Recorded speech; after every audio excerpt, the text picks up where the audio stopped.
Mga kabit, nakatapos na tayo magkabit ng gulong, palit, saka brake shoe. So, ang next naman natin, lilinisin natin yung panggilid niya kasi medyo madumi na. Ayan, o. So. Check natin yung kanyang bola kasi may dragging. Tapos dito, check din natin.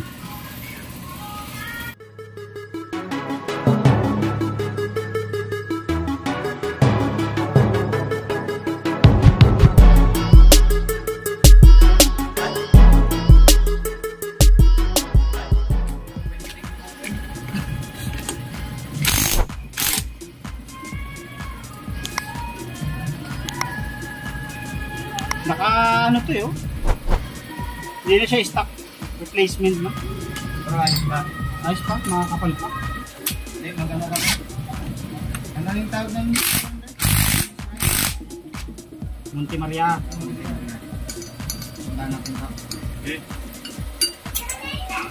Maglilisen na ako. Ano mo? May baywang na pero okay pa naman yan, walang problema. Kahit hindi mo papalitan yan, bago-bago ka pa lang naman eh. Pero mayroon na siyang baywang, dapat straight to eh. Straight siya, ibig sabihin mayroon na mga baby pads yan, may kailangan mag ano yan, exercise.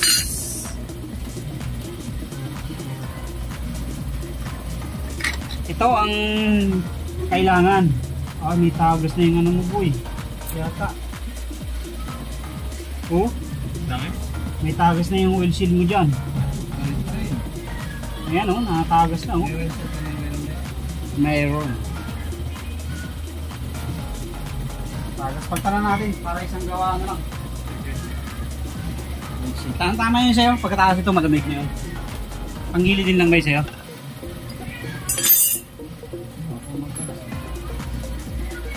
May bakas na lang kahapon to mga kabito, may konting tagas na rito pero hindi pa naman malakas. Bakas ng kahapon na yan, no? Ay ba yung bakas ng kahapon na yan, sir? Bakas ng kahapon, hindi malimutan. Palitan na natin yan mga kabito kasi yung ano niya backplate niya, ayan pansinin nyo, puro langis na. So dito tatapon yung langis niya pagka nananakbo. Tapos tingnan natin yung flyball, kung ano ang itsurahin ng flyball. Goods pa. Okay pa yung bola? Bago bola pre. Bago. Hindi na. Ayaw nga, bago pa, kaya lang may konting ano lang. Okay pa to. Okay pa to. Oil seal na lang palitan natin bago linisin natin. Hindi, meron na Ayan. May tama na rin. So lilinisin natin din, papalitan natin ito ng oil seal mamaya. Linis lang muna tayo. Ito, reset din natin. Check natin kung okay pa to.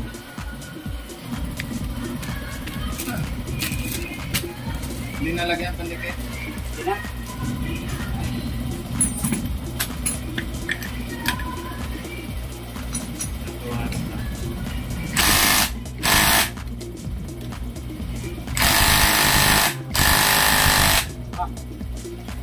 Yes boy.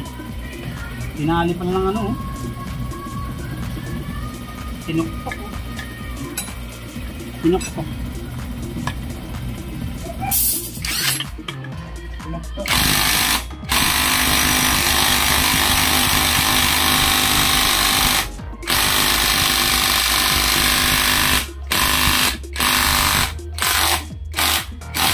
Grabe. Swear siya yung ano ko yung impact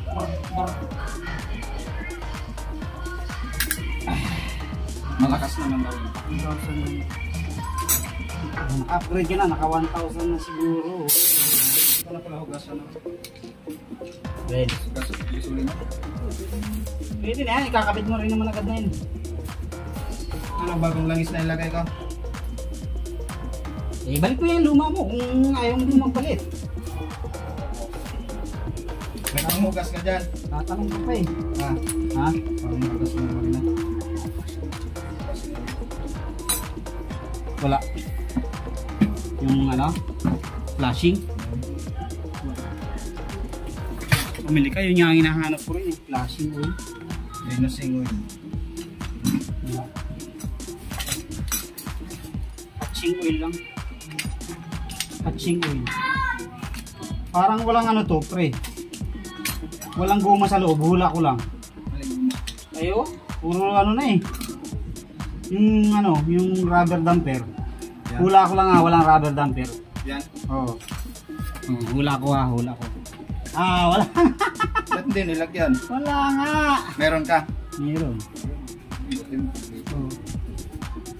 Oh, isa meron. Lang meron. Yung isa wala. Oh. Isa wala. Ba't hindi nilagyan lahat, no? Hindi na balik nung ano siguro. Huwag yan na lang. Pinakalas talaga natin. Yeah.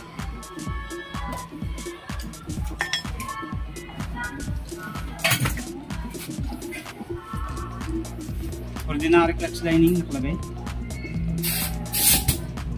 Okay na yun, pagtyaga mo na muna.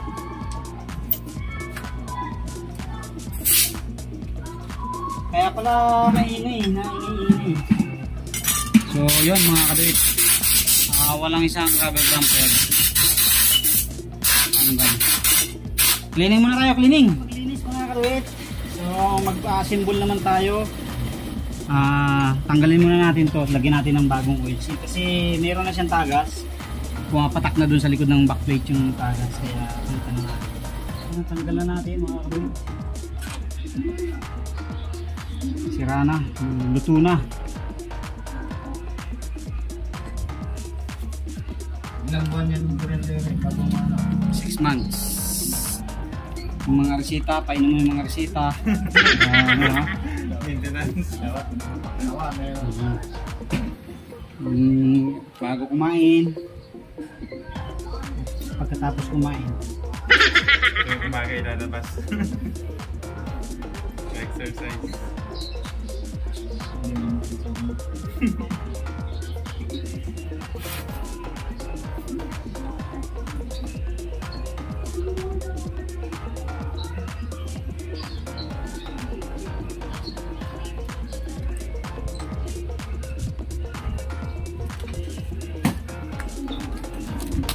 Ba, malaki-laki ubusin nyo dito ngayon boy.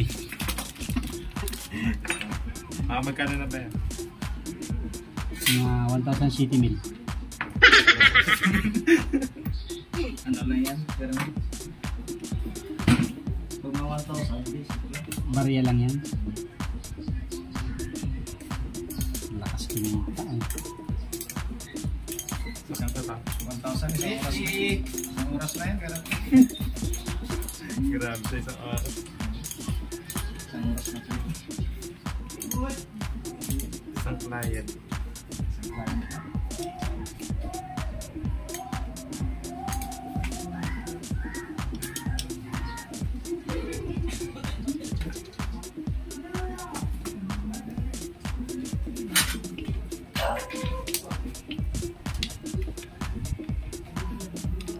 Okay, so yan ang napalitan na natin mga kaduit ng oil seal. Kasi yan ang pinaka-importante din dyan eh, mapalitan yung oil seal na yan. Para hindi tumagas, kasi once na tumagas siya, ang dalawa ang magiging epekto. Una, magbabawas ng langis. Pangalawa ay madumi dito sa loob ng CVT. So ang ating flyball ay straight 12 kasi naka 1,000 na siya ng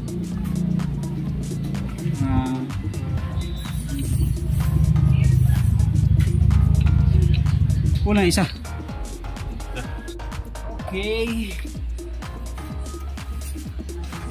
inip na yung isang customer natin.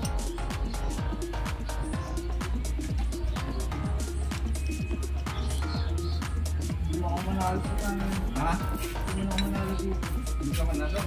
Ito pumaga. Ipatang na ako.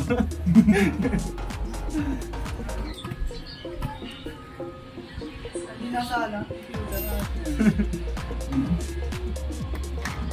Okay, 24. 25 na.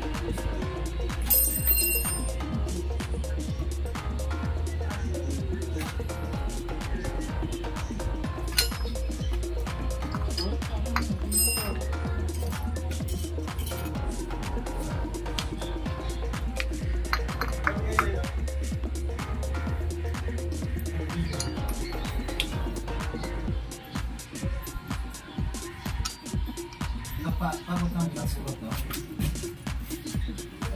800 lang yung langis mo. Ang salin mo.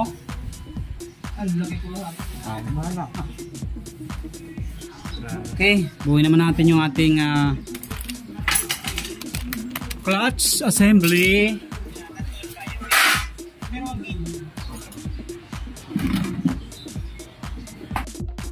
Tapos na tayo mga kapatid. Tapos na tayo. Mag-cleaning. Maybe pala.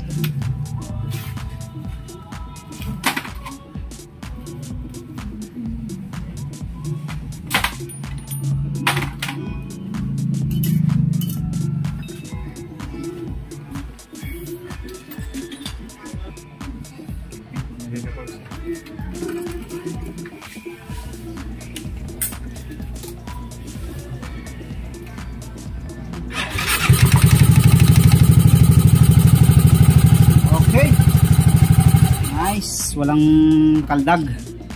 So balikan natin yung cover and then change oil na tayo. Change oil na muna tayo bago natin ibalik yung cover. Okay, naka change oil na tayo mga kapatid, pati gear oil binarin na rin natin, kabit na natin to. Okay, so ano na tayo, tapos na, filter na rin tayo.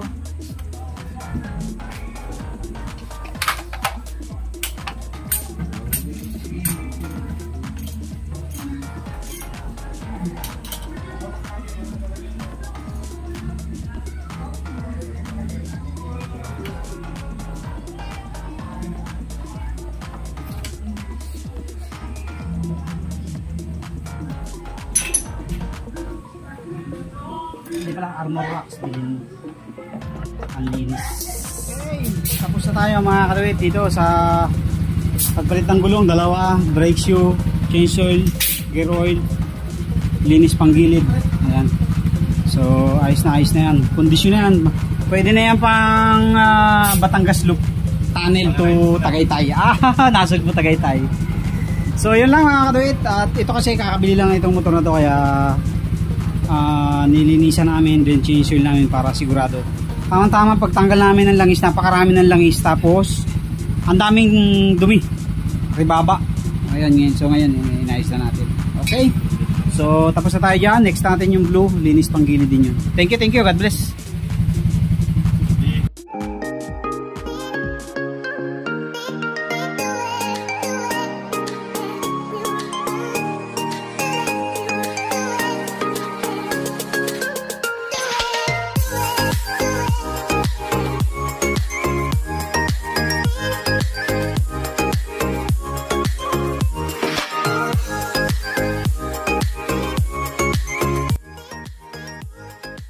Okay, so ito naman ang next natin, pakabila pre. Pakabila. Yan. Dito yung puwet sa likod.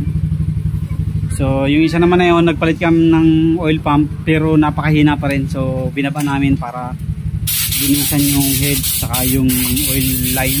Kasi napakahina talaga eh. Okay. So ito naman tayo, linis tayo dito. Pagbabalik. Blue.